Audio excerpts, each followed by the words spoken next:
আসসালামু আলাইকুম, ফয়সাল রেকর্ডিং আপনাদের স্বাগতম। তো আজকে ভিডিওতে এটা আনবক্সিং করব, তার ভিতর কি আছে দেখব। এটা মোটামুটি 20-25 দিন পরে চায়না থেকে আসছে, খুবই ছোট একটা পার্সেল। দেখা যাক,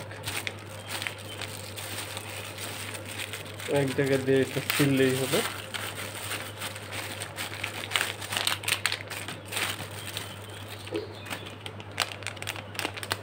তো এইরকম দেখা যাচ্ছে।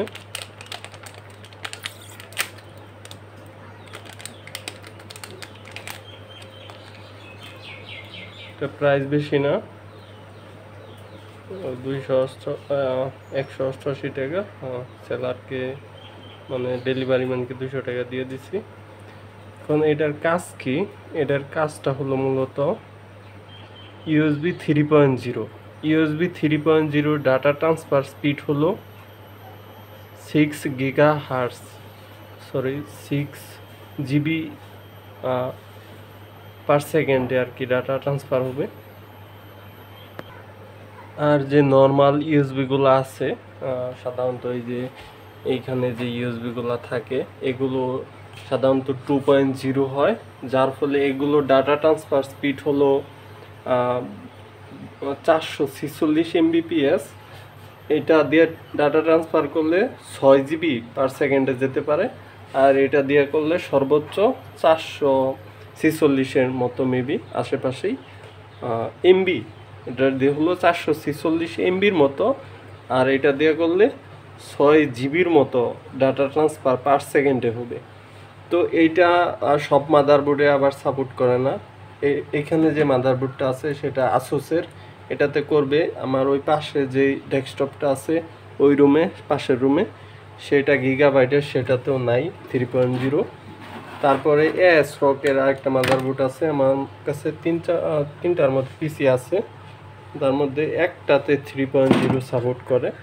অলরেডি আমি নাটগুলো খুলে রেখেছিলাম, তো আপনাদের দেখাতে পারবো যে 3.0 কোন জায়গায় লাগে। এইখানে দেখতে পাচ্ছেন, যে দেখাই, এই যে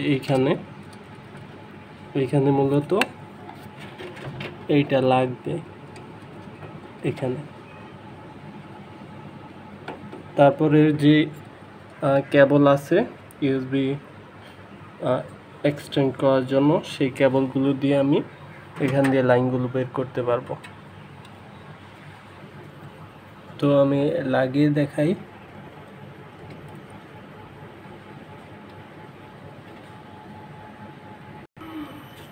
তো এটা এখানে লাগানো হইল, লাগানোর পরে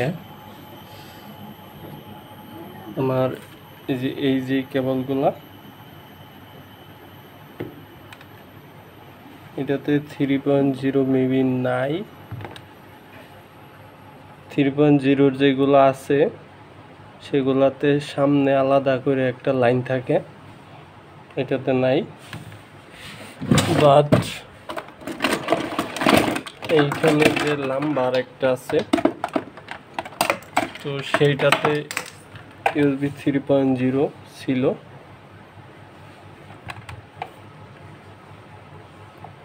এখানে দেখতে পাচ্ছেন যে সামনে আলাদা আলাদা 4টা লাইন থাকে, আবার পিছনে 4টা লাইন থাকে। যদি ক্লিয়ারলি দেখাই, দেখেন সেপারেট ভাবে 4টা লাইন থাকে। পিছনের গুলা হইলো ইউএসবি 2.0, সামনের গুলা হইলো ইউএসবি 3.0, এইরকম লাগবে আর কি। আর এখানে লেখাও আছে ইউএসবি 3.0, কিন্তু এটার কেবলটা বেশি লম্বা, 5 ফিটের মতো, 5 ফুট।